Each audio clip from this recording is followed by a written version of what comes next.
buenas noches y bienvenidos a Escenarios. Hoy vamos a hablar de literatura y de poesía con Carolina Zamudio, poeta, escritora, gestora cultural, oriunda de Curuzú, Cuatiá, que reside hace ya varios años en Uruguay, en Montevideo.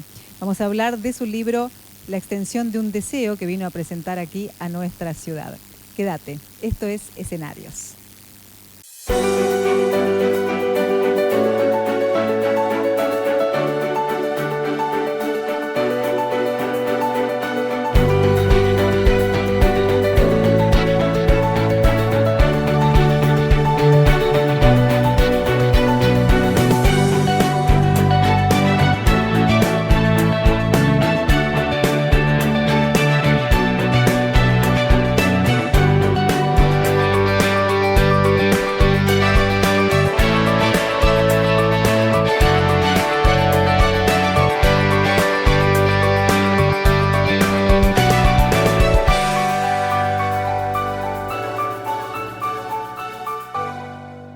Hoy en Escenarios tengo el gusto de presentar a una escritora, poeta, correntina que está radicada en Uruguay, Carolina Zamudio, y que viene a presentar a Corrientes su último libro.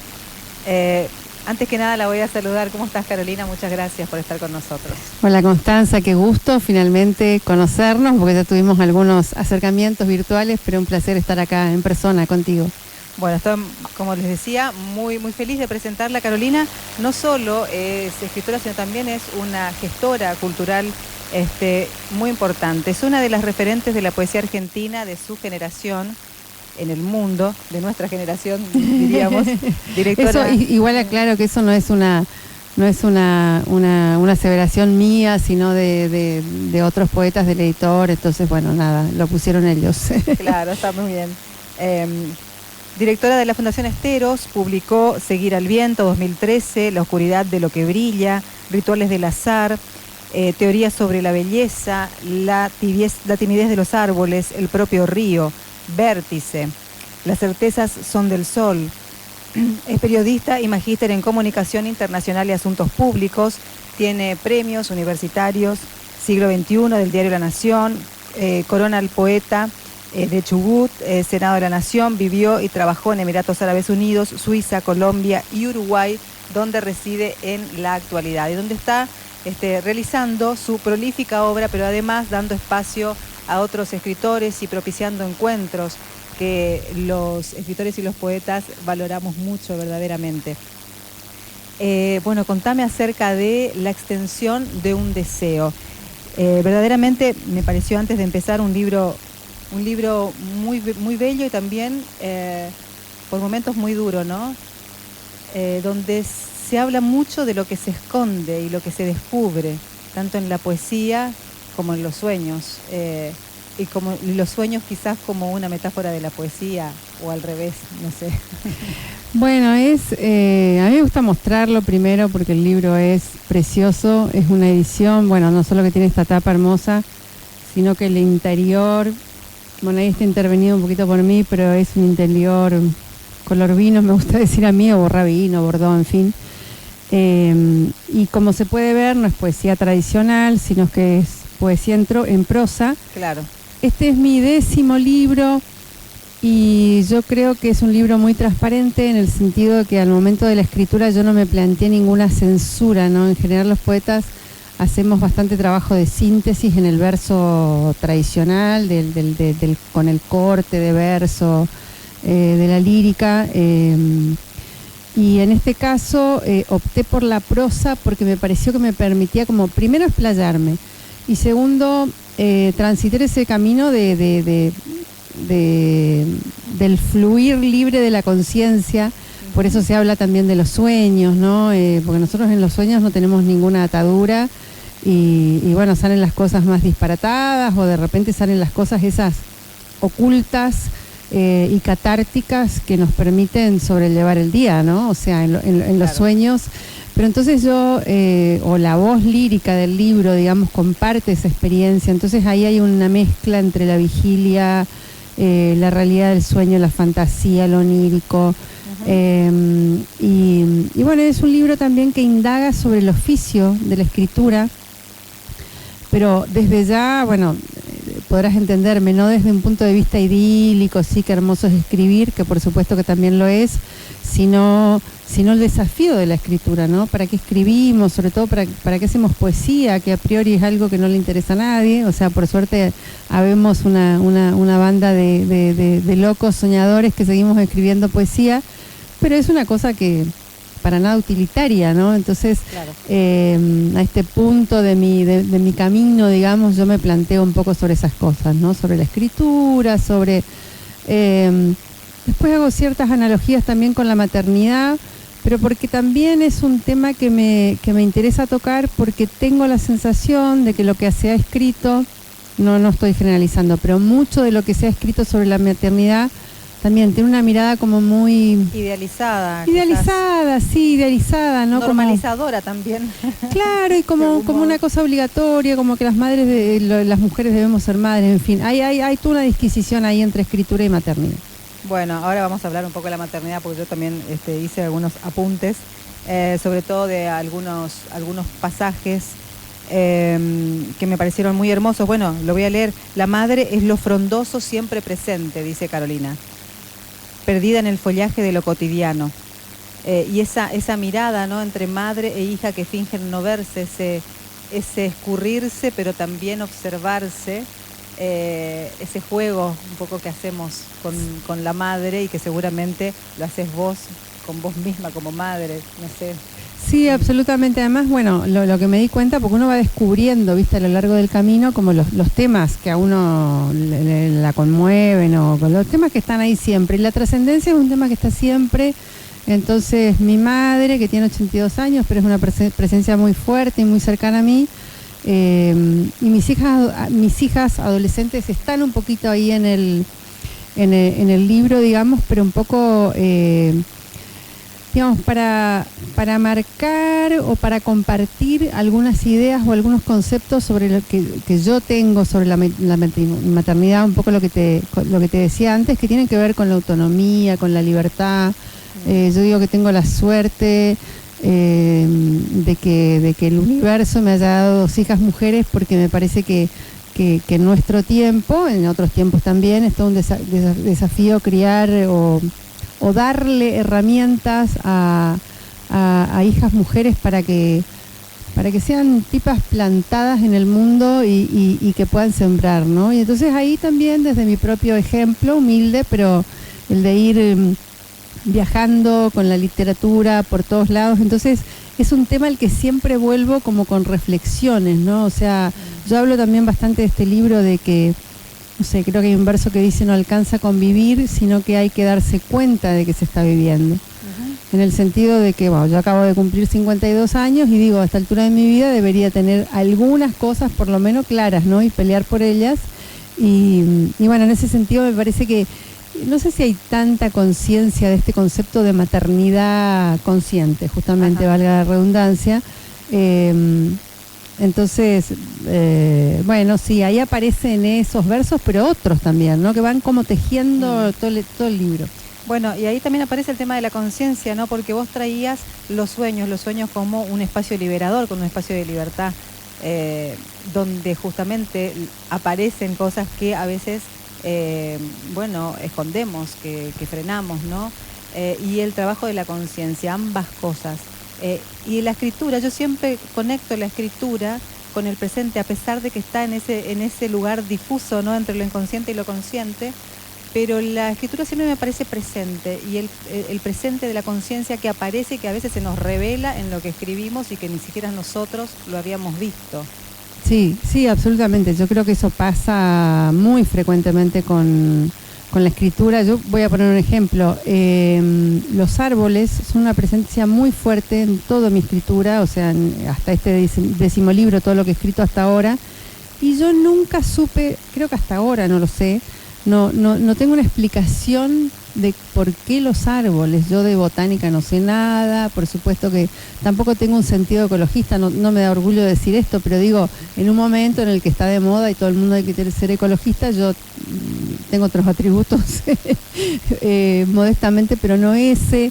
Pero bueno, Entonces ahí me parece que hay mucho del inconsciente que uno va escribiendo y bueno, después cuando lo plasma, cuando arma un libro, cuando lee o cuando tiene las reseñas de críticos y demás, ahí se da cuenta, ¿no? Pero bueno, en ese trabajo que te decía de transparencia, yo me permito compartir algunos apuntes de mi diario de sueños. Yo tengo un mundo onírico muy frondoso e interesante. Y trato de anotar mis sueños, ¿no? Y entonces en este libro traigo algunos sueños que la mayoría son ciertos, hay otros que forman parte de la fantasía, porque esto no es solo escritura del yo, sino que hay una mezcla de cosas, ¿no? Pero, por ejemplo, en un texto, el yo poético cuenta que mata en sueños. Sí. Y digo, uno... si cometió un asesinato en la vida real no lo va a decir, a menos que quiera que lo imputen por eso, ¿no?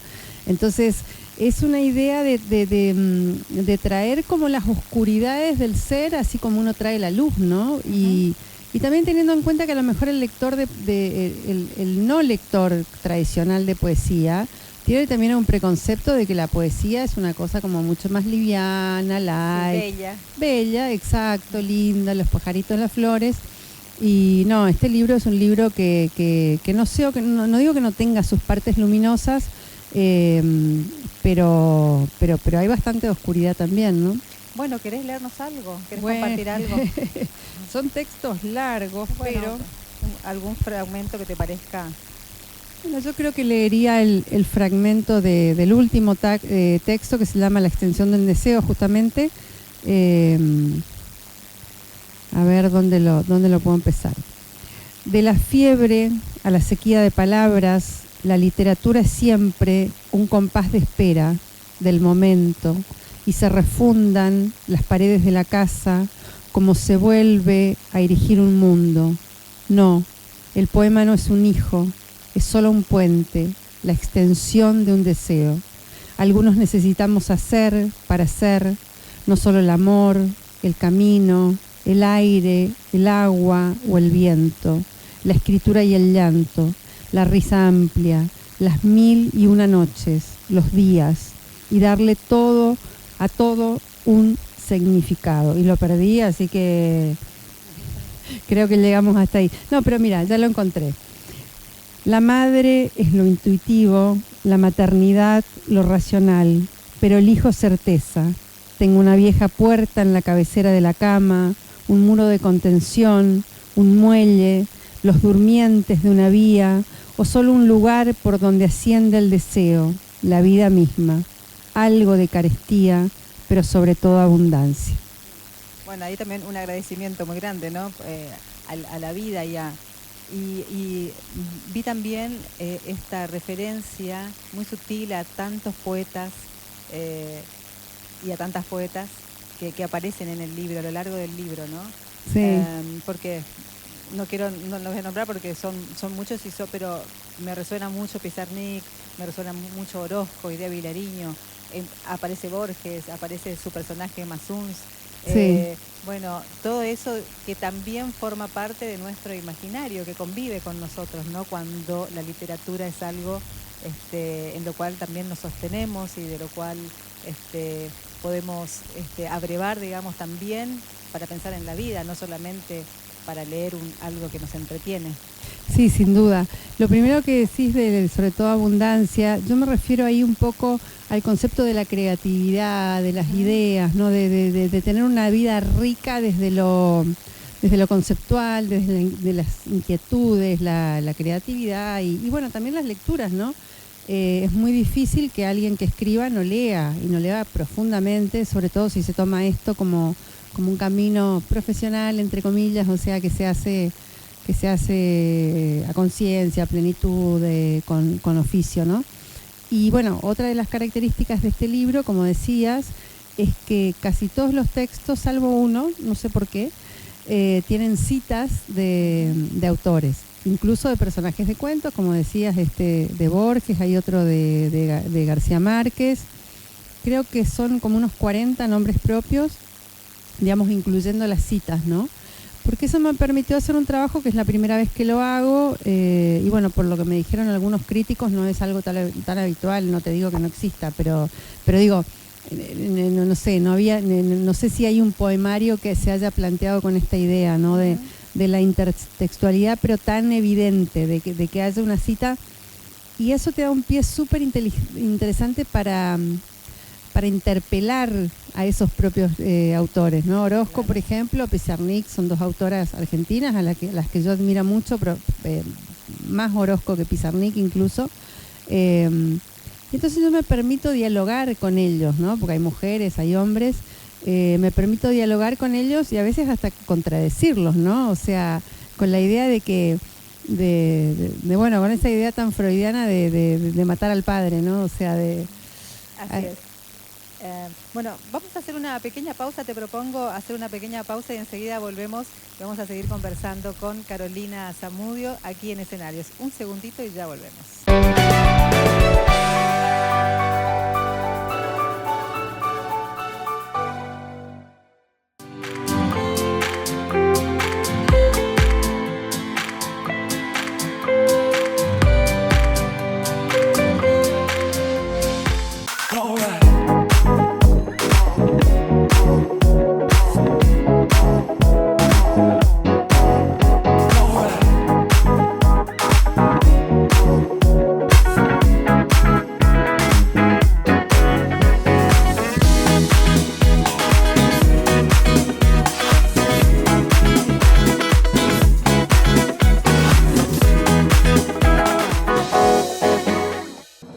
En Corrientes, las obras públicas no paran. Hicimos una cárcel modelo y donde estaba la vieja cárcel estamos construyendo la unidad. Inauguramos la primera autovía urbana de Corrientes que une la Rotonda de la Virgen con Laguna Brava. Construimos una nueva sede administrativa con edificios ecosustentables y todas las comodidades para atender al ciudadano. Estamos refaccionando a nuevo el Teatro Vera y construyendo el nuevo Museo de Arte Contemporáneo. Y modernizamos integralmente la Costanera, que ahora luce más linda que nunca. Estamos construyendo hoy la provincia del futuro. Corrientes somos todos. Gobierno Provincial.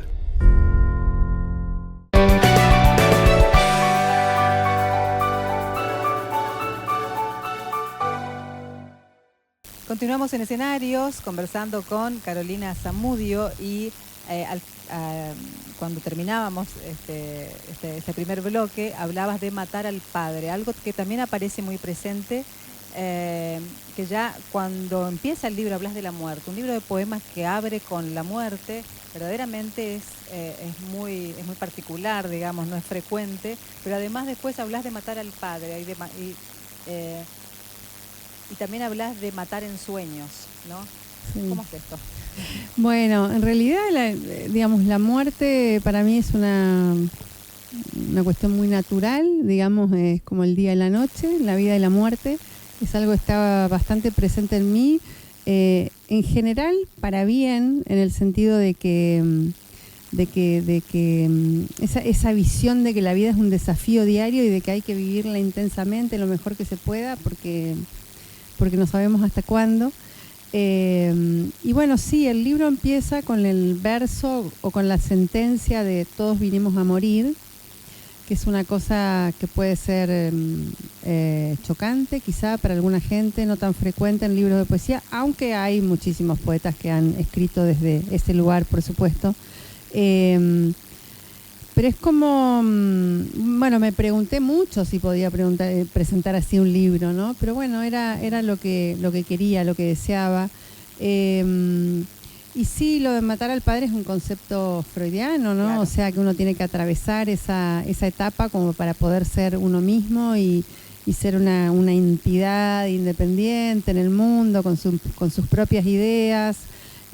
También aparece ahí subrepticiamente un poco mi padre. Mi padre falleció ya hace 15 años, que es una presencia bastante importante en el libro, pero también en un término así espiritual, ¿no? Como que nos rodean también los fantasmas, nuestros muertos, En fin, pero en el medio hay mucha vida, en el medio yo hablo del ciclo de los árboles, de los frutales, de cómo discurre la vida misma, ¿no? Mientras se escribe el libro, este libro fue escrito durante 2 años, entonces la vida pasaba, mis hijas crecían, yo seguía escribiendo, seguía haciendo otras cosas, y en el medio de la escritura, que es un poco como develar no sé, no es una frase que me guste mucho, pero es develar un poco la cocina de la escritura, ¿no? O sea, que uno tiene que guardarse esos momentos, en mi caso a lo mejor de noche, para escribir en silencio, en soledad, pero en el medio está la vida y es como una pelea constante como para poder mantener esa pasión, ese oficio que hay que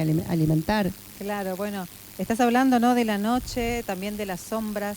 Me hiciste acordar un poco a Orozco con relación a la muerte y a estos fantasmas que nos acompañan. Se requiere paciencia con las penumbras, dice de Carolina. Dice, en la noche ayuda a estar, ¿no? Contame acerca de esas sombras que van apareciendo, la propia sombra. Bueno, también es un concepto ahí más de Lacan, ¿no? O sea, no voy a venir a hablar de psicología, pero bueno, como que hay que integrar la propia sombra, ¿no? O sea, todos tenemos algo de nosotros que nos molesta, que no nos gusta, que en general lo vemos en el otro, reflejado. A ver, esa mujer no me gusta porque, qué sé yo, habla rápido o habla atravesado. A lo mejor es uno mismo que se refleja en el otro, ¿no? Pero bueno, también las sombras en el sentido de que solo gracias a la sombra nosotros podemos encontrar la luz, ¿no? Lo bello, volviendo a esto de admirar la belleza y poder plasmar en el poema. Entonces, también volviendo a lo que te decía antes, que yo creo que la vida, los años vividos, lo que te dan es un poco la perspectiva, ¿no? La de poder sumar esas dualidades que tenemos. Estamos, voy a decir una cosa que es bastante obvia, pero estamos en un momento donde el imperativo es ser feliz y que todo esté bien, y eso evidentemente no es así. También estamos en un mundo muy complejo. Entonces creo que es interesante que desde el arte se plantee eso, ¿no? Desde cualquier tipo de actividad artística. Pero particularmente en este caso desde la literatura, desde la poesía, que se hable un poco de eso, ¿no? Lo de la paciencia con las penumbras, digo, porque no es fácil meterse en uno mismo, reconocer todas esas zonas oscuras, profundas, complejas, con las que tenemos que convivir. Y probablemente recién metiéndose en esos huecos, explorando, a lo mejor con mucho dolor, con mucha tristeza, con mucho llanto, pueden salir las cosas más claras, ¿no? Así es, más luminosas. Sí. Bueno, te invito a leer algo más, Carolina. Porque, bueno, a ver. Tengo marcadas algunas cosas, pero bueno, mira el que salió. Este se llama Sombra de la Trascendencia. Los pensamientos son las hojas de un árbol, escribir es volverse lluvia, líquido, un medio para desenredar las ramas y que su follaje sea minerar en palabras. No existe la inspiración, salvo la que va seguida de la exhalación. Se respira mientras se lee para seguir pensando a pesar nuestro y volver a desentramarse para escribir. Quiero decir a plomo, plantados.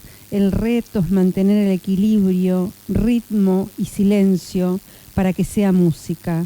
En toda familia, en todo bosque, impera la sombra alargada de la trascendencia. No alcanza a convivir. Hay que darse cuenta de que se vive. Y me quedo ahí porque era lo que te decía antes, ¿no? Claro, bueno, y estaba pensando, ¿no?, en esto que traes, estos nombres, no solo nombres, sino a estas presencias poéticas que también conviven en tu libro. Y recordaba algo que decías, ¿no?, sobre todo con Pizarnik, la recordamos mal. Pero también pensaba cuando leía que la poesía, porque hablas de los nombres, cómo les hubiera gustado ser recordadas por el nombre o por el apellido, que la poesía también es un modo de nombrar, ¿no?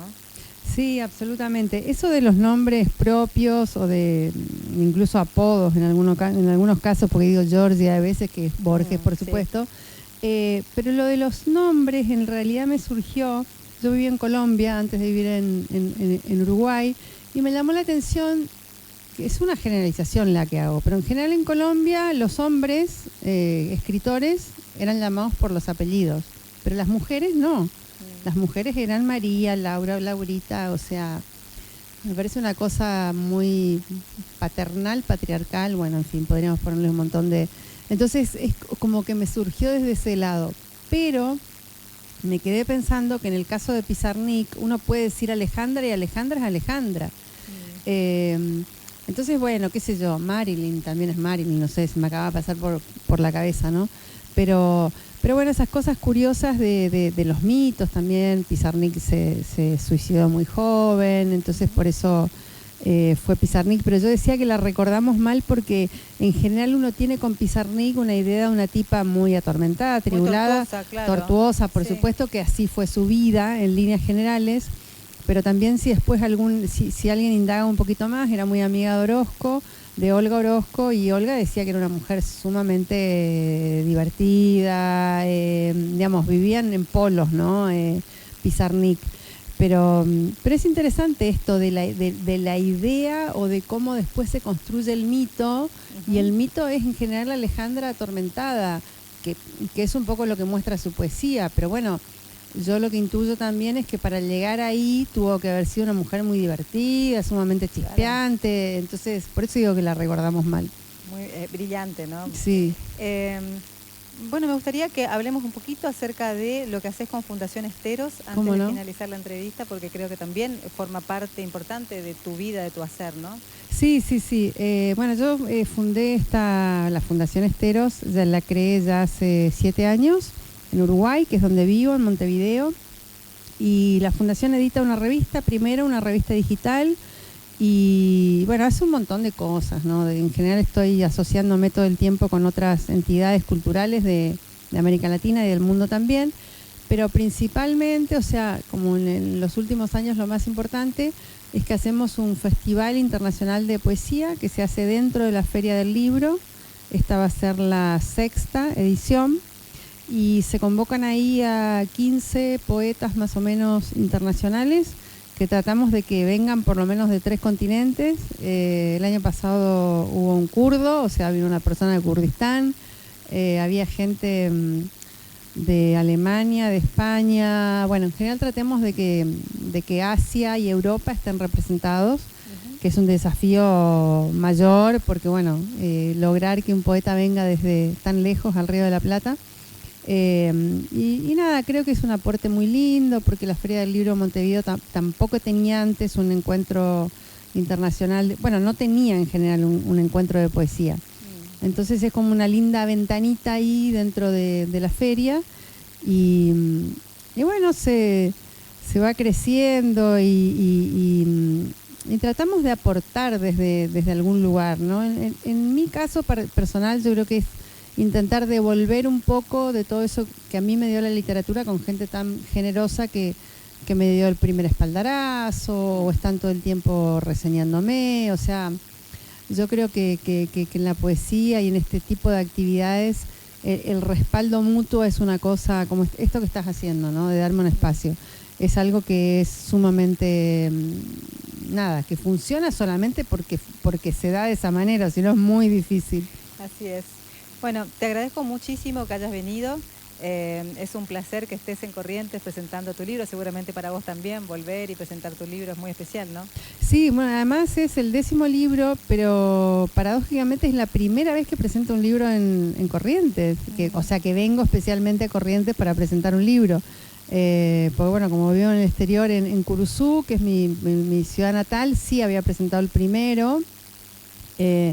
Después presenté 2 intermedios, pero dentro de la Feria del Libro de Curuzú, no como eventos así concretos. Y ahora vengo con este 10º, que creo que es una apuesta un poquito diferente y más profunda, más intensa. Así que es un buen momento para estar en Corrientes. Muchísimas gracias. Gracias a ti. Hacemos una pausa y enseguida volvemos.